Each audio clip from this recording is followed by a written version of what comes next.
မင်္ဂလာပါခင်ဗျာကျွန်တော်ဒီနေ့တင်ဆက်ပေးမယ့်ဗီဒီယိုလေးကတော့အင်္ဂါသားသမီးများအတွက်ကျမ်းမာရေးစီးပွားရေးလူမျိုးရေးနဲ့သက်ဆိုင်တဲ့တပတ်တာကန်ဆာတာဟော့စတန်လေးတွေကိုဝေမျှပေးသွားမှာဖြစ်ပါတယ်ခင်ဗျာကျွန်တော်ရဲ့စီစဉ်နေမစခင်မှာကျွန်တော်ရဲ့စစ်ပိုင်းဘေးတင်နဲ့ဂမ်ဘီယာဘူးဒရာ channel လေးကို like and subscribe လုပ်ပေးထားကြပါဦးခင်ဗျာကျေးဇူးပြု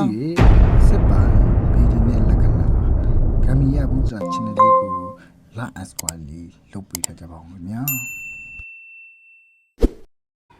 အင်္ဂါသားသမီးများအတွက်ယခုတစ်ပတ်အတွင်းလုံဆောင်မှုများစိန်ခေါ်မှုများနဲ့အခွင့်အလမ်းသစ်များပေါ်ပေါက်လာပါလိမ့်မယ်။မာမာနနဲ့စိတ်လိုလိုက်မှုများကိုထိန်းညှိရန်အရေးကြီးတဲ့တစ်ပတ်တာကာလဖြစ်ပါတယ်။မိမိရဲ့စိတ်မထိန်ချုပ်နိုင်မှုဒေါသကြီးမှုတွေကနေပြဿနာများဖြစ်ပေါ်တတ်တဲ့အချိန်အခါဖြစ်ပါတယ်။အဲဒါကြောင့်မိမိစိတ်ကိုတတ်နိုင်တဲ့တော့ထိန်ချုပ်ပါအစအအရာတတိထားဆောင်ရွက်ပါလို့အကြံပြုပြောကြားပေးလိုက်ပါတယ်။ယခုပတ်တွင်ကံကြမ္မာနဲ့လုပ်ငန်းခွင်မှာကတော့အာသာချက်အနေနဲ့ရဲရင်မှုစုံဖြတ်ချက်မြန်မှုတို့ကြောင့်လုပ်ငန်းခွင်တွင်ရှေ့ရောက်သွားပါလိမ့်မယ်။တတိထားစရာအနေနဲ့ကတော့အလင်းစလိုစုံဖြတ်မှုများကိုရှောင်သင့်ပါတယ်။တင့်လှုပ်ဖို့ကံပတ်များနဲ့ပူးပေါင်းဆောင်ရွက်တဲ့အချိန်ကာလဖြစ်တဲ့ပဏိပခတွေတွေ့နေပါကစကားကိုပြေလည်အောင်ကြိုးစားတဲ့အချိန်ခါဖြစ်ပါတယ်။အခြေရေးရာမှာကတော့လူပြိုအပြိုရဲရင်မှုကနေဆွဲဆောင်မှုအသွင်ဖြစ်ပြောင်းလဲစေလိမ့်မယ်။ဒါပေမဲ့စိတ်လိုက်မှန်မှာပြုမိပါကအစင်မပြေတွေဖြစ်တတ်ပါတယ်။အိမ်အောင်ရှင်များအတွက်ကတော့အိမ်အောင်ဘက်နဲ့အာနာလူတင်းမာမှုများဖြစ်နိုင်တဲ့ဖြစ်တရားနဲ့တရားသိခံပေးလိုက်ပါ